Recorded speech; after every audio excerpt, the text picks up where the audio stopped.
Hamann and Benson, a vision for your future. Le journal des stratèges. Et donc la conséquence, puisque vous savez que on veut atteindre une plus ou moins neutralité en termes de CO2 d'ici 2050 en Europe, et la conséquence, c'est qu'il va falloir arrêter d'émettre du CO2, et c'est-à-dire ne plus utiliser des énergies fossiles. Donc en Europe, tout le monde n'est pas à la même hauteur. Alors il faut savoir qu'en 2019, le gaz naturel représentait 22,3% du mix énergétique de l'UE, et le nucléaire 13,1% selon l'agence européenne de statistiques Eurostat. Depuis quelques jours, on a appris que le gaz naturel et le nucléaire resteront des énergies vertes, donc elles seront différenciées des énergies fossiles. Il faut voir que par État dans l'UE, la situation est un petit peu différente, puisqu'en France, l'énergie nucléaire, ça représente 41,1%, le gaz naturel 14,8%, le pétrole et produits pétroliers 31,2%. Le reste des combustibles fossiles, c'est 3,6%, et les énergies renouvelables 11,2%.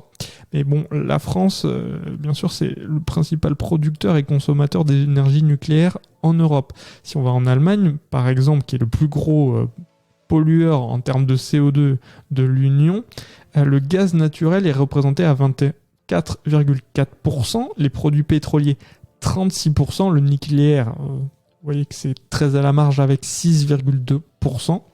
Les renouvelables sont finalement assez basses puisque c'est 14,6%. Et les combustibles fossiles solides, assez hauts, c'est aux alentours de 20%, 19,6%.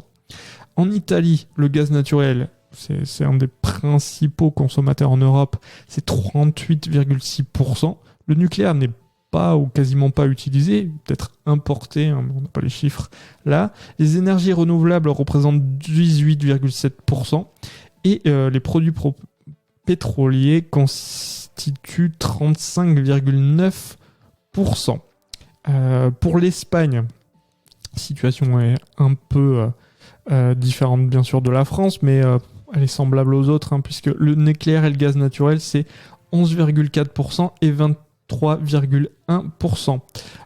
L'Espagne prévoit d'éliminer le nucléaire d'ici 2035, et les énergies renouvelables représentent environ 13,7% pour l'instant. Ce qui est le plus notable chez eux, ce sont les produits pétroliers, parce qu'ils en sont fortement dépendants, 47,2%.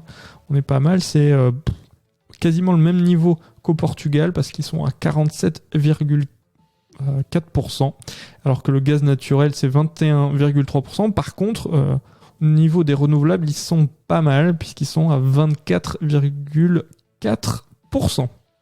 Si vous aimez cette revue de presse, vous pouvez vous abonner gratuitement à notre newsletter qui s'appelle La Lettre des Stratèges, LLDS, qui relate, et cela gratuitement, du lundi au vendredi, l'actualité économique, technologique, énergétique, mais aussi de l'hydrogène, et puis de tout ce qu'on trouvera super intéressant pour votre vie.